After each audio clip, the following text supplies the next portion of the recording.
Abram بیزاری سے ادھر ادھر سر گھومتا یہاں آنے پر پچھتا رہا تھا۔ بقول اس کے چچا چچی کے ستارہ پڑھائی میں مصروف تھی اور گوری کام میں، اسی لیے ملاقات کے لیے نہیں آئی تھی، مگر جہاں زیب کو تو بس اپنے بھائی سے غرض تھی، دنیا جہاں کے سارے غم اکٹھے کر کے بھائی کو سنا ڈالے تھے۔ حالت ایسی تھی کہ بس کوئی بات رہ نہ جائے سب کہہ ڈالے۔ ابرام نے بے چینی میں فوراً آ کر کرسی چھوڑی تو جہاں زیب چونکے۔ کیا بات ہے بیٹا؟ او اچھا چلو چلتے ہیں۔ وہ ابرام کے تاثرات سمجھ کر فوراً سے اٹھے اور دروازے کی جانب بڑھ گئے، ساتھ اورنگزیب کی گفتگو ابھی بھی جاری تھی۔ چلتے چلتے سامنے راہداری میں پردے جھلک رہے تھے، سامنے کھڑکی کھلی تھی تو اندر کا منظر واضح تھا۔ خوبصورت، وہ کون ہے؟ ستارہ نے نہ سمجھی سے سر جھٹک کر جیسے یاد کرنے کی کوشش کی ہو، آخر ہتھیار ڈالتے ہوئے سامنے پاس کھڑی بہن سے ہی پوچھ لیا، جو ہوا سے اڑتے پردوں کو باندھ رہی تھی۔ چچا جہاں زیب سائی کی پہلی بیوی کے دوسرے نمبر والے بیٹے ہیں، خوبصورت نے سوچتے ہوئے بتایا۔ او اچھا، پہلے تو کبھی نہیں آئے، تمہاری ملاقات ہوئی ہے ان سے؟ ستارہ کا اگلا سوال سنتے ہی گوری نے کھڑکی کی طرف دیکھا تھا، جہاں ابرام کھڑا دونوں جیبوں میں ہاتھ ڈالے سر جھکا کر ہلکا ہلکا ہل رہا تھا۔ گوری نے آنکھوں کو تیزی سے 2-3 بار جھپکا، پھر بیڈ پر بیٹھ کر شانوں پر بکھرے بال سمیٹنے لگی۔ تم نے جواب نہیں دیا؟ ستارہ متجسس تھی۔ ہاں، کچھ دن پہلے وہ تکیے پر لیٹی تھی۔ او تو پھر تمہیں ہی دیکھنے آیا ہوگا، ستارہ نے اندازہ لگایا تھا۔ جا کر مل لو، خاصی مایوسی چھائی ہے صاحب کے پرکشش چہرے پر۔ ستارہ نے ہنستے ہوئے گردن سے گزارا ہوا دوپٹہ دونوں پہلوؤں سے تھاما تھا۔ تم اور تمہارے اندازے، اف، خوبصورت نے جرجری لے کر پہلو بدلا۔ ستارہ کی ہر اجنبی کے بارے میں یہی بات ہوتی تھی۔ آؤ نا، ملاقات کر کے آتے ہیں۔ ستارہ کا تجسس بڑھتا ہی جا رہا تھا۔ تمہاری ملاقات کرواتی ہوں، وہ بیچارہ اتنی دور سے آیا ہے، تم صرف کمرے سے نکل کر اس سے ملاقات نہیں کر سکتی کیا؟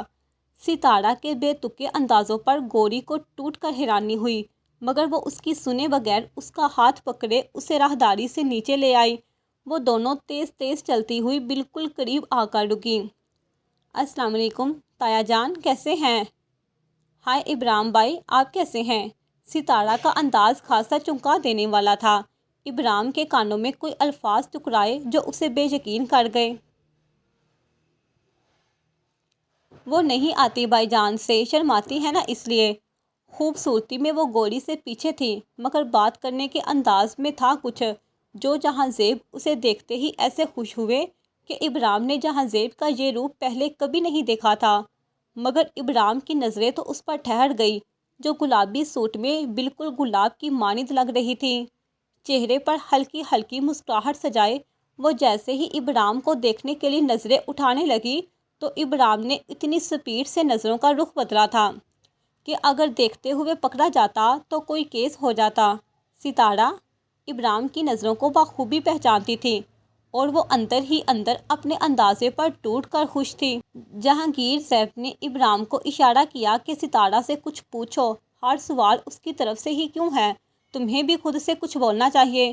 تو وہ باپ کو گھورتا ہوا زبردستی مسکرانے لگا، مگر بولا کچھ نہیں۔ وہ بھی ابرام تھا، کم ڈیٹھ تھوڑی تھا۔ میرا خیال ہے کہ اب ہمیں چلنا چاہیے، کافی دیر ہو گئی ہے۔ اچھا بیٹا، اپنا خیال رکھنا، خدا حافظ۔ وہ اورنگزیب کے گلے ملتے گوری اور ستارہ کے سر پر ہاتھ پھیر کر چل دیے، جبکہ ستارہ اب کمرے میں جانے کے لیے ابس تھی، مگر اس کی ماں کے سوال ہی ختم نہیں ہو رہے تھے۔ نازیہ، تھینک یو سو مچ، تم نے بہت مدد کی، یہ چند پیسے رکھ لو اور اب تم جا سکتی ہو۔ وہ ایک نظر ڈائننگ ٹیبل پر سجے کھانے پر ڈال کر نازیہ کی مشکور تھی۔ ارے کوئی بات نہیں، دوبارہ بھی میری مدد کی ضرورت ہو تو بلا جھجک پکار لیجیے گا، میں آ جاؤں گی۔ نازیہ نے زباب کے ہاتھ سے نوٹ فوراً پکڑ لیے تھے اور خوشی سے سلام کرتی نکل گئی تھی۔ اس کے جاتے ہی زباب اب عریض کی منتظر تھی۔ زباب کے خیال میں اسے اب تک آ جانا چاہیے تھا۔ وہ ایک نظر اپنے سراپے پر ڈالتی کچھ سوچتے ہوئے کمرے میں چلی گئی تھی۔ اسے اپنی حالت درست کرنی چاہیے، میک اپ کے ساتھ، جو کہ اس کا پسندیدہ مشغلہ تھا۔ میک اپ شروع کرنے سے پہلے وہ موبائل پر عریض کو ٹیکسٹ کر رہی تھی۔ جلدی آ جائیں، کھانا تیار ہے، ساتھ پرسکون ایموجیز بھیجتی وہ اندر ہی اندر خوش ہو رہی تھی۔ وہ ہونٹوں پر براؤن لپسٹک لگا کر اب یلو گلیٹر نکال رہی تھی جب موبائل کی تھرتھراہٹ پر چونکی۔ میں اتنا بھی بے وقوف نہیں ہوں جتنا تم مجھے سمجھتی ہو۔ مجھے اپنی عزت بہت پیاری ہے۔ میں نے دوستوں کو باہر سے کھانا کھلا دیا ہے اور میں رات میں گھر واپس آؤں گا۔ جو کھانا تم نے بنایا ہے وہ تم ہی کھا لو۔ مجھے پورا یقین ہے کہ تم نے کھانا کیسا بنایا ہوگا۔ آخر کچھ گیپ کے بعد لکھا تھا۔ آخر پہلی دفعہ جو بنایا ہے۔ وہ غصے سے میسج پر طنزیہ مسکراتی غصہ ضبط کیے ہوئے تھی۔ پھر مزید میک اپ کا ارادہ ترک کر کے وہ کھانا فریزر میں اسٹور کرنے لگی تھی۔ اگر کھانا ہی نہیں تھا تو میسج کیوں کیا تھا؟ وہ غصے سے منہ میں بڑبڑاتی ایک ایک چیز فریج میں اسٹور کرنے لگی۔ پھر سنک سے دوسری مرتبہ میک اپ والا منہ دھو لیا تھا۔ عریض آتا تو اسے اس کے ساتھ لڑنا ہی تھا، تو پھر میک اپ کا کیا فائدہ؟ اب دیکھنا یہ تھا کہ زباب عریض کے آنے تک غصے میں ہی رہے گی یا تب تک غصہ ٹھنڈا ہو چکا ہوگا۔ عشق ہے چاہت کا نشہ تجھ کو نہیں ہے پتہ، جس نے کیا وہ جانے ہے ایسا ہے اس کا مزہ۔ حماد کچن کی طرف بڑھتے ہوئے گنگنا رہا تھا۔ کچن میں داخل ہو کر اس نے فریزر سے بوتل نکال کر منہ سے لگائی تھی۔ بہت بڑی بات، گلاس میں پانی پیتے ہیں۔ کرسی پر بیٹھی بچی ٹانگیں ہلا ہلا کر حماد کو غور سے دیکھ رہی تھی۔ ہاتھ میں بالو تھا۔ لیلا، یہ کس کا پروڈکٹ ہے؟ وہ متعجب سی نگاہوں سے اسے دیکھ رہا تھا۔ نہیں جی، یہ بالو اسی کا ہے، میں نے اپنے پیسوں سے لے کر دیا ہے۔ لیلا تو گھبرا ہی گئی تھی۔ اگر واقعی تم نے اپنے پیسوں سے لیا ہے تو گھبرانے کی کیا ضرورت ہے؟ اس نے اپنے پیسوں پر خاصا زور دیا تھا۔ ویسے بھی میں نے یہ نہیں پوچھا، میرا مطلب تھا کہ یہ بچہ یا بچی جو بھی ہے کس کی ہے؟ او اچھا اچھا، یہ میری بیٹی ہے رانی، وہ خوشی سے بتا رہی تھی جب کچن میں ابرام داخل ہوا۔ ہم تمہیں برداشت کر لیتے ہیں، یہ کافی نہیں ہے جو تم اسے بھی لے آئی ہو؟ تمہیں پتہ نہیں ہے بائی کو بیٹیاں پسند نہیں ہیں۔ حماد نے لیلا سے زیادہ جیسے ابرام کو جتایا تھا۔ ابرام اسے اگنور کرتا سامنے شیلف پر پڑے گلاس کی طرف بڑھا اور اسے اٹھا کر حماد کے ہاتھ میں دے دیا۔ چہرے پر سنجیدگی کے تاثرات واضح تھے۔ تمیز سیکھ لو، تمہارے حق میں بہتر ہوگا، اور چابی دو مجھے۔ حماد نے پانی کا بڑا گلاس ابرام کے آگے کیا۔ پی لو، ٹھنڈا ہے، کیونکہ گرم تو تم ہو نا۔ وہ ڈٹائی سے ابرام کو مسکرا کر دیکھ رہا تھا۔ یہ طے تھا کہ وہ سدھرنے والا نہیں۔ پھر ابرام کی نظروں کو دیکھ کر چابی اسے دے چکا تھا۔ لیلا، میرا بھابھی آ رہی ہیں، کچھ اچھا ہیلدی سا بنا لینا ان کے لیے، وہ لیلا کو بتا رہا تھا، جبکہ اس کی دائیں جانب بیٹھی بچی ہلکی ہلکی مسکراہٹ سے اسے دیکھ رہی تھی، مگر ابرام نے اسے بالکل نظر انداز کیا تھا۔ اس کی یہ حرکت لیلا کے ساتھ ساتھ حماد نے بھی نوٹ کی تھی۔ یہ طے تھا کہ ابرام کو بیٹیاں نہیں پسند۔ سڑک پر گاڑی کے دائیں جانب پامیر اور ابرام ٹیک لگائے کھڑے تھے۔ پامیر کی باتوں پر ابرام ہلکا ہلکا سر ہلا رہا تھا، مگر نظریں سامنے جمی تھیں۔ ہاں تو اس میں پرابلم کیا ہے؟ چند لوگوں کو اعتماد میں لے کر تم سادگی سے نکاح کر لو، اگر وہ واقعی ہی سیریس ہے تو، ورنہ آج کل کی خواتین کا تمہیں پتہ ہی ہے۔ ابرام نے اپنے خیالات پامیر کے ساتھ شیئر کیے تھے، جس پر وہ محض اسے دیکھ کر رہ گیا۔ کتنی بار بتا چکا ہوں، عشوہ ایسی نہیں ہے، وہ بہت اچھی لڑکی ہے۔ رہنے دو یار، سب ایک جیسے ہیں۔ ابرام نے اس کی بات کاٹی تھی۔ ٹھیک ہے، جو سمجھنا ہے سمجھو، تمہاری مرضی۔ پامیر کو غصہ آیا تھا۔ جو جلدی جانے والا نہیں تھا، وہ غصے کا تھوڑا تیز تھا۔ آخر دوست کس کا تھا؟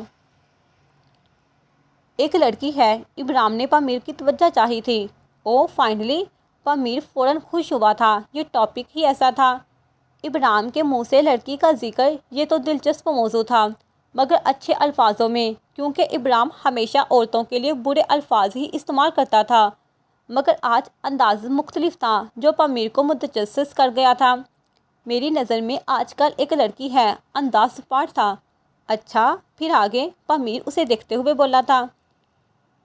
خوبصورت ہے، نام بھی خوبصورت ہے۔ اندازہ وہی تھا۔ اوہ، خوبصورت ہے۔ ابرام کے الفاظ بالکل گیت کی طرح پامیر کے کانوں میں اتر رہے تھے۔ اچھا، نام کیا ہے آخر میں؟ وہ سنجیدہ تھا۔ نام خوبصورت ہے، انداز میں کوئی تبدیلی نہیں آئی تھی۔ ہاں ٹھیک ہے بھائی، نام خوبصورت ہے۔ کیا نام ہے جو خوبصورت ہے؟ اچھا نام ہی خوبصورت ہے۔ پامیر کو اب سمجھ آئی تھی۔ وہ دوبارہ منہ میں بڑبڑا رہا تھا کہ نام ہی خوبصورت ہے۔ وہ شاید حیران تھا۔ ڈیڈی گوری بلاتے ہیں، شاید رنگت کی وجہ سے۔ ڈیڈ؟ پامیر نے نہ سمجھی سے اسے دیکھا۔ ہاں، ڈیڈ بھی ساتھ تھے، چچا کی بیٹی ہے نا، اس لیے میں ڈیڈ کے ساتھ ہی گیا تھا۔ تو پھر بات بڑھائی جائے؟ پامیر نے اس کے کندھے کے ساتھ اپنا کندھا مارا تھا۔ نہیں یار، بہت سارے مسئلے ہیں۔ اس نے ارد گرد چلتے ہوئے لوگوں کو دیکھا تھا، ہر کوئی اپنے کام میں مگن تھا۔ جیسا کہ پامیر نے ابرو اٹھائے۔ وہ مجھے بھائی جان کہتی ہے، انداز مصنوعی تھا۔ شاباش، صدقے جاؤں میں تمہارے۔ خیر، اور کیا مسئلہ ہے؟ بابا سے لڑائی ہوئی ہے، وہ کہتے ہوئے سامنے کھڑی گاڑی کو دیکھ رہا تھا جو تیزی سے سٹارٹ ہوئی اور موڑ کاٹ گئی۔ اچھا جاؤ پھر مناؤ اپنے باپ کو، باقی بعد میں دیکھیں گے۔ وہ تو جیسے اکتا گیا تھا۔ ابرام نے ایک سرسری نظر اس پر ڈالی اور پھر گاڑی میں بیٹھنے کا اشارہ کیا۔ گاڑی زور سے چلی اور اپنی چھاپ سڑک پر چھوڑ گئی تھی۔ وہاں موجود لوگوں کی سرگرمیاں جاری تھیں، سب اپنے اپنے کاموں میں مصروف تھے۔ بابا ریلی، آپ مجھ سے ستارہ سے بات نہ کرنے کی وجہ سے اتنا ناراض ہیں؟ وہ حیرانی کے ساتھ ساتھ متعجب سی نگاہوں سے جہاں زیب کو دیکھ کر پوچھ رہا تھا۔ ہاں، کیونکہ ہر سوال اس کی طرف سے تھا۔ تمہیں چاہیے تھا کہ ایٹ لیسٹ کچھ تو بولتے، کچھ کہتے۔ مجھے لگا شاید کچھ سیکھ ہی جاؤ بچی کے انداز میں۔ اس قدر لذت ہے، شاید تم پر تھوڑا اثر ڈال دے۔ جہاں زیب نے طنزیہ کہتے ہوئے پہلے ابرام کو اور پھر پاس کھڑے حماد کو دیکھا تھا جو منہ پر ہاتھ رکھے مسکراہٹ دبا رہا تھا۔ بابا، بولنے سیکھنے کی عمر جا چکی ہے میری، وہ سپاٹ انداز میں کہتا حماد کو گھور رہا تھا۔ ہاں، ایک دن کہو گے بابا، آپ کی سمجھانے کی عمر جا چکی ہے، اس لیے میرے ہر فیصلے پر بت بن کر ہاں بول دیا کریں۔ ناکام اولاد، وہ غصے سے کہتے ہوئے پلنگ پر پڑی جیکٹ اٹھاتے ہوئے وہاں موجود حماد کو گھور کر جا چکے تھے۔ ویسے بھائی، ایک بات بولوں؟ میرے منع کرنے سے تو جیسے تم خاموش ہو جاؤ گے، وہ اکتا کر کہتا اس کی جانب دیکھنے لگا، شاید اس کے بولنے کا انتظار کر رہا تھا۔ ناٹی بوائے، وہ مسکرا کر ابرام کا گال ہلکا سا کھینچ گیا تھا۔ بابا کی ہر روز آپ سے شادی کے ٹاپک پر لڑائی ہوتی ہے۔ سچ میں اب تو میری نگاہیں منتظر ہیں اس کو دیکھنے کے لیے جو اس دنیا میں آپ کا، میرا مطلب ہے، اپنا نصیب ہونے آئی ہے۔ سوچتا ہوں، میں ویسے تو بس سوچتا ہی رہتا ہوں کہ وہ کیسی ہو گئی۔ وہ اپنی جگہ متجسس تھا، اندیکھی سی، انجانی سی، پگلی سی، دیوانی سی۔ جانے وہ کیسی ہوگی رے؟ زیادہ نہیں معلوم، مگر اتنا پتہ ہے کہ 2 ہاتھ اور 2 پیر ہوں گے اس کے، اور ممکن ہے کہ انسانوں جیسی دیکھتی ہوگی۔ وہ اس طرح بتا رہا تھا جیسے کوئی ایسی انفارمیشن اسے دے رہا ہو جو آگے اس کے بہت کام آئے گی۔ بالکل صحیح کہا۔ وہ بھی آگے سے حماد تھا، اس کی ہاں میں ہاں ملاتا بولا۔ ویسے بھائی، اس کے دماغ 2 ہوں گے، کیونکہ آپ کو سنبھالنا کون سا آسان بات ہے۔ وہ خوشی سے ایک انگلی دماغ سے لگا کر ہٹا کر پھر لگا رہا تھا۔ اچھا، پھر اس حساب سے وہ اس کے کندھے پر ہاتھ رکھے ہوئے تھا تو آمنہ بھی ایک میں بھی نہیں ہونا چاہیے۔ وہ ذومانی انداز میں کہتا سر جھٹک کر سیڑھیاں چڑھ گیا تھا، جبکہ حماد کو پتہ تھا کہ وہ کچھ نہیں کر سکتا، اس لیے خاموشی میں ہی بہتری تھی۔ تم نے نہیں دیکھی اس کی نگاہیں؟ خوبصورت میں نے دیکھی ہیں۔ وہ اتنی حسرت سے دیکھ رہا تھا تمہیں کہ بس میں کیا بتاؤں۔ وہ دونوں گھٹنوں کو فولڈ کر کے گوری کے مقابل بیٹھی تھی۔ پہلی بات، ایسا کچھ نہیں ہے۔ دوسری بات، اگر ہے بھی تو میں کسی غیر مرد کے بارے میں ایسا بالکل نہیں سوچتی۔ آئی سمجھ؟ وہ غصے سے تنبیہ کرتی بیٹھ سے اٹھی تھی۔ یار، تمہارے دل میں کچھ نہیں ہوتا؟ اتنا ہینڈسم تو ہے وہ، اور یار اتنے آئے اتنے گئے، تمہارے دل میں کبھی کسی کے لیے کوئی بیٹ مس نہیں کی؟ تمہیں کبھی محبت نہیں ہوئی؟ وہ تو جیسے مایوس ہو گئی تھی۔ نہیں، میں نے محبت کو دل میں داخل ہونے کی اجازت نہیں دے رکھی۔ انداز دو ٹوک تھا۔ مزید اضافہ کیا، اور میں بہت حیران ہوں کہ تم جیسی لڑکی جس کو خود آج تک کوئی پسند نہیں آیا وہ مجھ سے ایسی باتیں کر رہی ہے۔ اور میڈم، محبت اگر دل کی اجازت لے کر اندر داخل ہوتی نا تو کوئی دل محبت ہی نہ کرتا، کیونکہ محبت بے چینی کا دوسرا نام ہے، اور کوئی دل بے چین نہیں ہونا چاہتا۔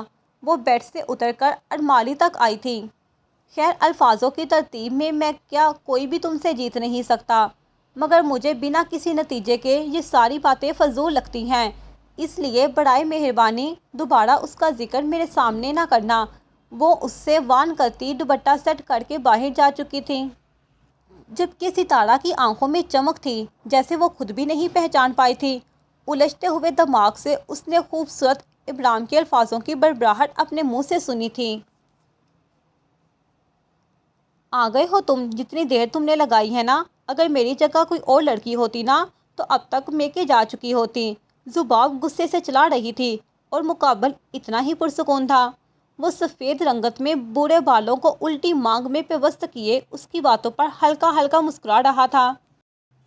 دیکھو، تم نے کہا اگر میری جگہ کوئی اور لڑکی ہوتی نہیں ہے نا تو بات ختم۔ تم اپنی بات کرو اور پریشان نہ ہو، میکے جانے کا موقع بھی بہت جلد ملے گا تمہیں۔ آخر ابرام کی شادی کبھی تو ہو گئی، جب ہوئی تو تم بن بلائی مہمان بن جانا، تعلقات درست کرنا اور پھر میکے آ جانا شروع۔ وہ آخر میں اس کی گال چھوتا بیڈ پر بیٹھ گیا تھا۔ ابرام بھائی کی شادی تو اللہ ہی کرائے، وہ بیزاری سے کہتی کمرے سے نکلی تھی۔ اس کے آنے سے پہلے کا سارا غصہ بھول چکی تھی۔ اللہ ہی کرائے گا میری جان سب کی، اللہ ہی کراتا ہے، وہ بڑا مہربان ہے، وہ کہہ کر ہنس دیا تھا۔ وہ اس کی بات سن کر نفی میں سر ہلا رہی تھی۔ رات کے 2:30 بجے ابرام کی آنکھ کھلی تو وہ ادھ کھلی آنکھوں سے موبائل پر ٹائم دیکھ کر چونکا، پھر بیڈ سے اتر کر ٹیرس کے اس پار دیکھ کر کنفرم کیا کہ قدموں کی آواز کہاں سے آ رہی ہے۔ تبھی اس کی نظر لان میں بینچ پر بیٹھے جہاں زیب کی طرف گئی۔ وہ دائیں جانب چائے کا مگ رکھے جس میں سے دھواں اٹھ رہا تھا، چاند پر نظریں مرکوز کیے ہوئے تھے۔ اپنے باپ کو یوں تنہا بیٹھا دیکھ کر اس کے دل میں ایک عجیب سی بے چینی ہوئی۔ پھر ٹیرس پر بھاگتی بلی کو دیکھا، آنکھ تو یقیناً اسی کی وجہ سے کھلی تھی، مگر جہاں زیب کو بیٹھا دیکھ کر وہ فوراً سیڑھیاں اترتا نیچے آیا، پھر آہستہ آہستہ چلتا ان کے قریب کھڑا ہو گیا۔ مگر وہ اس کی طرف متوجہ نہ ہوئے، لیکن شاید آہٹ پہچان گئے تھے، مگر مڑ کر دیکھنا ضروری نہیں سمجھا، شاید ناراضگی کا عالم تھا اس لیے۔ بابا، چاند کو دیکھ کر کیسا محسوس ہوتا ہے؟ جیسا آسمان کو دیکھ کر ہوتا ہے۔ نظریں چاند پر ہی تھیں۔ آسمان کو دیکھ کر تو خواہشات یاد آ جاتی ہیں۔ وہ ہنس دیا، جان کر خوشی ہوئی کہ خواہشات باقی ہیں۔ انداز بالکل سپاٹ تھا، کسی قسم کا غصہ، رنج، تکلیف کچھ نہیں تھا، یا شاید کچھ نظر نہیں آ رہا تھا۔ چاند کو دیکھ کر خواہشات یاد آتی ہیں؟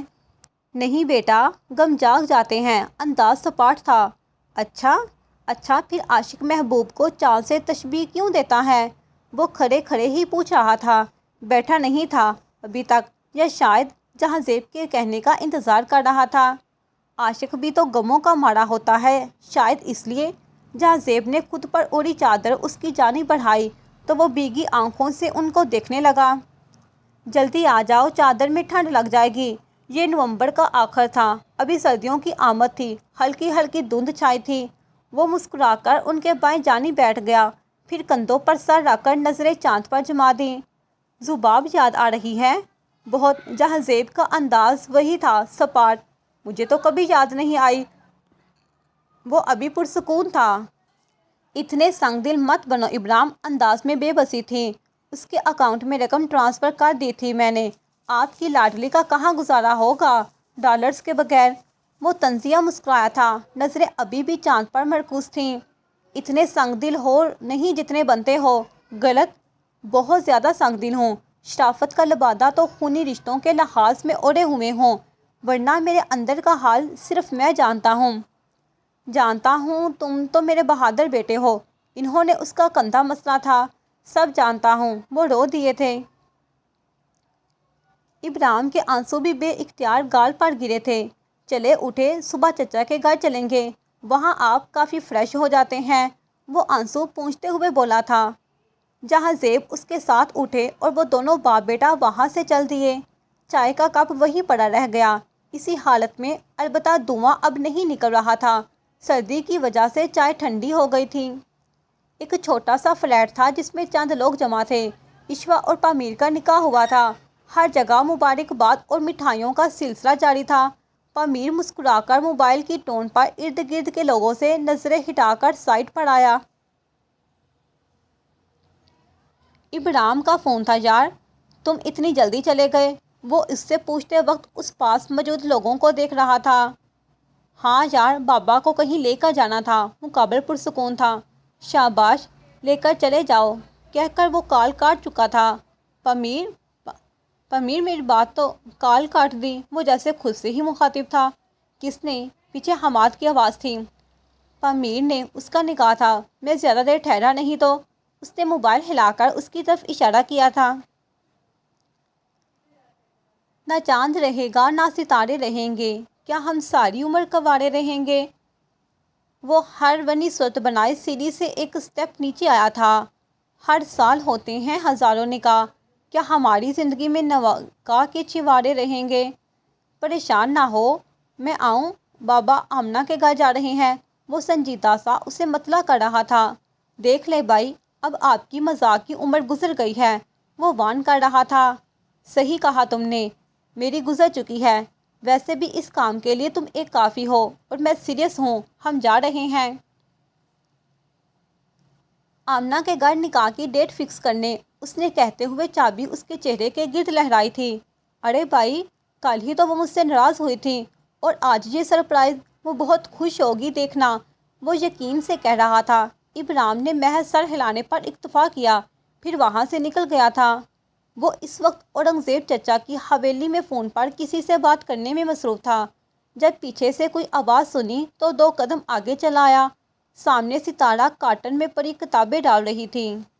اسے دیکھ کر چونکی تو ابرام نے زبان دانتوں کی سائڈ پر رکھ کر ابرو ہلا دیے، جیسے کہنا چاہ رہا ہو کہ کیا ہو رہا ہے؟ آپ کا بھائی؟ وہ ابھی بھی حیران تھی۔ کچھ دیر پہلے، وہ کہہ کر ادھر ادھر دیکھنے لگا۔ گوری کام کر رہی ہے۔ وہ اس کی متلاسی نگاہوں کی زبان سمجھ گئی تھی۔ وہ تتلیاں سکوڑے اسے دیکھنے لگا، انداز میں نہ سمجھی تھی۔ تم بھی اس کی مدد کرواؤ دیا کرو، اکیلی تھک جاتی ہوگی۔ نہیں، اسے شوق ہے۔ ستارہ نے ناک سے مکھی اڑائی تھی۔ اسے کہو شوق بانٹ لے، مقابل پرسکون تھا۔ شوق بانٹ لے، وہ نہ سمجھی سے اسے دیکھ رہی تھی۔ یہ کیا ہوتا ہے؟ غم بانٹ لو تو سنا تھا کہ غم بانٹنے سے کم ہو جاتا ہے۔ خوشی بانٹ لو بھی سنا تھا کہ خوشی بانٹنے سے بڑھتی ہے۔ وہ معتجب سی نگاہوں سے اسے دیکھ رہی تھی۔ لیکن یہ شوق بانٹ لو کیا ہے؟ ویسے تو شوق خوشی کی ہی دوسری قسم ہے، لیکن یہاں بات کام کی ہو رہی ہے، اور وہ بانٹنے سے کم ہوتا ہے۔ خیر میں چلتا ہوں، خدا حافظ، وہ کہتا وہاں سے نکل گیا تھا۔ بہت بولتی ہے، وہ خود سے ہی مخاطب تھا۔ صبح 12 بجے کا وقت تھا، فلیٹ بند تھا، اس لیے دھوپ کا کوئی اتا پتہ نہیں تھا۔ عشوہ لال جوڑی پاجامے کے ساتھ ہم رنگ فراق پہنے دوپٹے سے بے نیاز، دونوں کندھوں پر بال پھینکے سیڑھیاں چڑھ رہی تھی۔ ان کے فلیٹ کے ارد گرد اور بھی بہت سارے فلیٹ تھے۔ پامیر نے کہا تھا کہ یہاں کا ماحول صاف ستھرا اور لوگ سلجھے ہوئے ہیں، اس لیے وہ پرسکون تھی۔ سیڑھیوں کی مسافت پار کر کے وہ اوپر سجے چھوٹے سے گارڈن کو دیکھ کر مسکرا دی۔ پامیر، مجھے پھول بہت پسند ہیں، ان کی خوشبو سے گھر مہکتا ہے اور فضا پرسکون رہتی ہے۔ پودوں زندگی کی خوشنودی کا احساس دلاتے ہیں۔ مجھے گلابوں کا پودا بھی بہت پسند ہے، ہم اپنے گھر میں رکھیں گے نا؟ وہ گارڈن کو دیکھ کر ہلکا ہلکا مسکرائی، پھر ایک ایک پودے کی خوشبو خود میں اتارنے لگی۔ میوزک کی ہلکی پھلکی آواز آ رہی تھی۔ سامنے فلیٹ سے وہ آرام سے اس گونج کو سن سکتی تھی۔ کبھی کسی بھی گلی میں جاؤں میں تیری خوشبو سے ٹکراؤں میں، ہر رات جو آتا ہے مجھے وہ خواب، تو تیرا میرا ملنا دستور ہے، تیرے ہونے سے مجھ میں نور ہے، میں ہوں بھیگا سا ایک آسمان مہتاب دوں، کرم خدایا ہے تیرا پیار جو پایا ہے، مر کے ہی تو مجھے جینا آیا ہے۔ وہ پھولوں کے وسط میں کھڑی گالوں پر گڑی لٹوں کو پیچھے کر رہی تھی۔ ایک گلاب ہاتھ میں تھا، وہ اس کو ناک کے قریب کیے مسکرا رہی تھی۔ ابرام حماد کی ہتھیلی پر 3 بار چٹکی کاٹ کر بولا، مہندی 3 کو، ولیمہ 4 کو اور بارات جاؤ عیش کرو۔ سچ، حماد خوشی سے اچھلا تھا مگر مقابل سنجیدہ تھا۔ ہاں یار سچ، اب رنگ برنگے سوالات مت پوچھنا تم۔ مثلاً حماد گور کر دیکھتے ہوئے بولا۔ مثلاً وہ کیسی لگ رہی تھی؟ ابرام کی بات پر حماد بے اختیار مسکرایا۔ اچھا بھائی نہیں پوچھتا۔ ویسے اتنی دیر کیوں ہو گئی آنے میں؟ وہ دور کھڑے جہانزیب کو دیکھ کر پوچھ رہا تھا جو انہی کی طرف آ رہے تھے۔ چچا اور اورنگزیب کے گھر گئے تھے، واپسی پر وہ بتا رہا تھا۔ او ستارہ کے گھر؟ اس نے چھیڑا تھا۔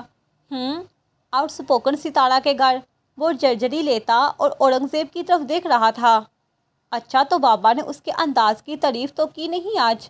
حماد نے مذاق اڑایا تھا۔